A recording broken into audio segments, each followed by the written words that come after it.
आइए async await की एक एक्सरसाइज करते हैं। उस एक्सरसाइज में आपको कोशिश करनी है कि आप खुद से इस एक्सरसाइज को सॉल्व करें। इस सवाल को समझने के बाद इस वीडियो को यहाँ पे ब्रेक कर दें, स्टॉप कर दें, पॉज कर दें और कोशिश करें कि खुद से इसको सॉल्व करें।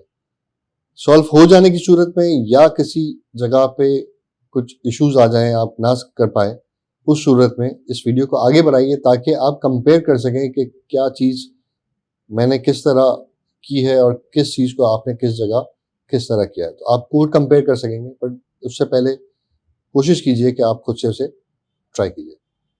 इस एक्सरसाइज में करना क्या है, एक ऐसा फ्यूचर फंक्शन बनाना है जो कोई रैंडम नंबर, रैंडम इंटीजर 0 से 20 के दरमियान रिटर्न करेगा और डिले करेगा 1 सेकंड का। जिस तरह हमने फ्यूचर डॉट डिले फंक्शंस के थ्रू अब तक देखा है, उसी तरह आपने एक रैंडम नंबर देना है और 1 सेकंड का इंतजार कराना है। इसके बाद call this future function and print asterisks x times. ये स्टेरिक हमने प्रिंट करना है। फॉर एग्जांपल अगर हमारा ये फंक्शन 10 रिटर्न करता है तो 10 मरतबा स्टेरिक लाइन में, एक लाइन में प्रिंट कर देना है। और अगर ये कोई 15 मरतबा 15 नंबर रिटर्न करता है तो आपने 15 स्टेरिक एक साथ प्रिंट कर देना है। अगर उसने 2 रिटर्न किया है तो आपने 2 स्टेरिक रिटर्न करना है।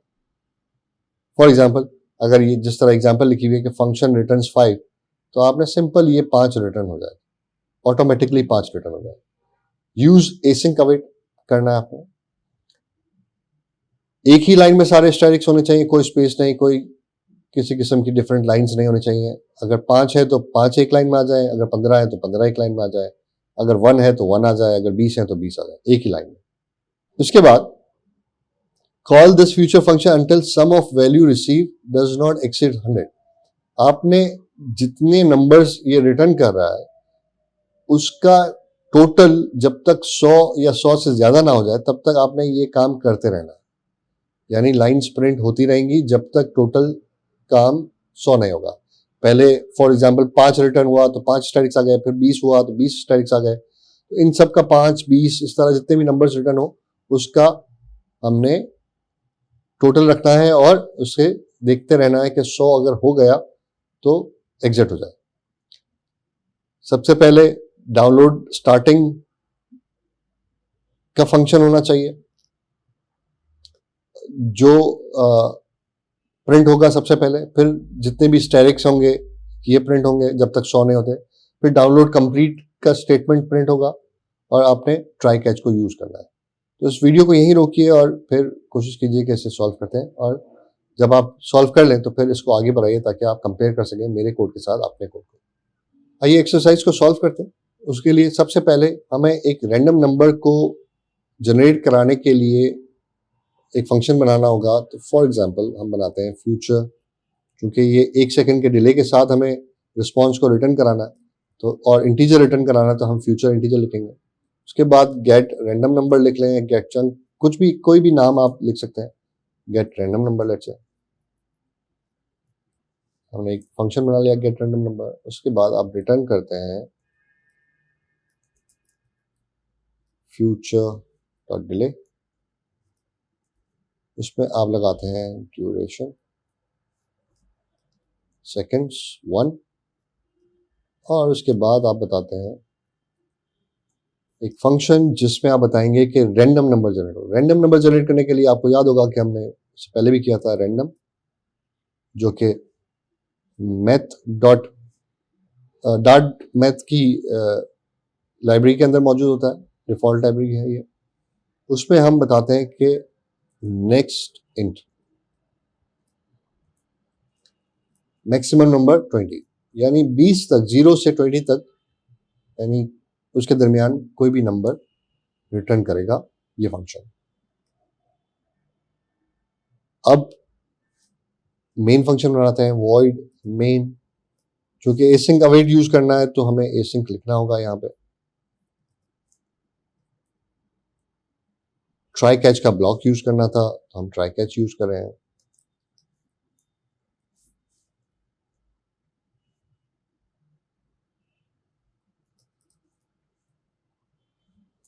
हम यहाँ पे कोई स्टेटमेंट प्रिंट कर सकते हैं या सिर्फ एरर प्रिंट करा देते हैं। इस ट्राई कैच के ब्लॉक में हमने कुछ चीजें करनी थी। सबसे पहली तो हमने प्रिंट करना था डाउनलोड स्टार्टिंग, हमने ये कर दिया। और उसके बाद हमने बताना था आखिर में डाउनलोडिंग कंप्लीट। इसके बीच में हमने उस वक्त तक ये फंक्शन कॉल करते रहना है और स्टैटिक प्रिंट करते रहना है जब तक इसके रिटर्न की भी नंबर जो है, यहाँ पे जो रिटर्न होगा इंटीजर, वो 100 ना पहुंच जाए। तो उसके लिए हमें एक सबसे पहले सिंपल तरीके से एक वेरिएबल बनाना होगा ताकि हम रिकॉर्ड कर सकें उसके नंबर को। तो इंट टोटल सम के नाम से हम एक वेरिएबल बनाते हैं, आप किसी भी नाम से बना लें। इनिशियल वैल्यू 0 है। उसके बाद आप व्हाइल का लूप लगा लेते हैं, total sum is less than 100। इस व्हाइल के लूप में आपको स्टैटिक प्रिंट करना है। अब अगर आप फंक्शन कॉल करते हैं, फॉर एग्जांपल सबसे पहले आप मंगवाते हैं int value is equals to await get random number, एक रैंडम नंबर आ गया, अवेट लग गया, चूंकि फ्यूचर है तो अवेट लगा दिया आपने। अब आप अगर प्रिंट लगाते हैं, सिंपली इस तरह भी कर सकते हैं कि आप एक लाइन में किस तरह उसे प्रिंट करें। तो print static multiply by value और total sum plus equals to value, ताकि वो ऐड होता रहे हर दफा एग्जीक्यूट। अगर आपने ये लाइन स्किप कर दी तो ये इनफाइनाइट लूप बन जाएगा और चलता ही जाएगा और आपका सिस्टम क्रैश हो जाएगा। बट आइए देखते हैं कि ये किस तरह आपके सिस्टम में आपको रिजल्ट देता है। डार्ट रन से एग्जीक्यूट करते हैं।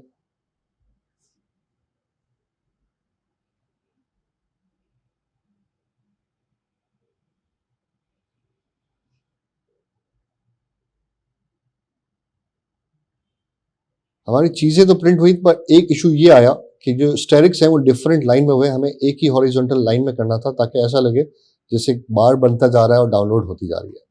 उसके लिए हमने सीखा था कि प्रिंट चूंकि हर एग्जीक्यूशन को डिफरेंट लाइन पे करता है, हम प्रिंट के बजाय एक ऐसा काम कर सकते हैं std out राइट के थ्रू।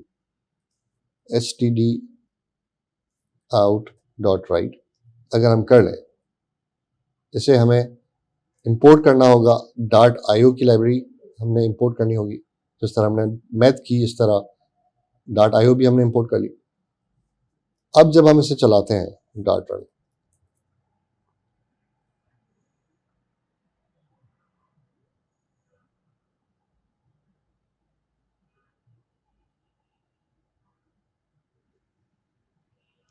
आप देख सकते हैं कि तमाम तर काम उसने अंजाम दे दिया और यहाँ पे हमारी स्क्रीन पे सारे स्ट्राइक्स नजर आ गए। बट कुछ इश्यूज ये किए उसने कि ये वाली लाइन उसके साथ उसने यहाँ पे जोड़ दी और हमारे क्वेश्चन में था कि हमें इस स्टैटिक से पहले स्क्वायर ब्रैकेट देना है और इसे क्लोज करना है। तो हम उसको किस तरह कर सकते हैं? बहुत सिंपल तरीके से std out डॉट राइट, हम यहाँ पे स्टार ब्रैकेट इस्तेमाल करके स्क्वायर ब्रैकेट को स्टार्ट कर देते हैं और उसके बाद यहाँ पे ये सारी वैल्यूज प्रिंट होंगी और यहाँ पे प्रिंट कर दिया हमने। यहाँ पे हमने std आउट राइट इसलिए इस्तेमाल नहीं किया चूंकि हम चाहते हैं कि जब ये प्रिंट हो तो यहाँ पे जिस जगह पे नीचे टर्मिनल पे डाउनलोड लिखा है वहां पे एक स्क्वायर ब्रैकेट क्लोज हो जाए और उसके बाद एक लाइन फीड ऐड हो जाए और वो आप अगली लाइन पे ये चीज प्रिंट हो। अब इसे हम चला के देखते हैं।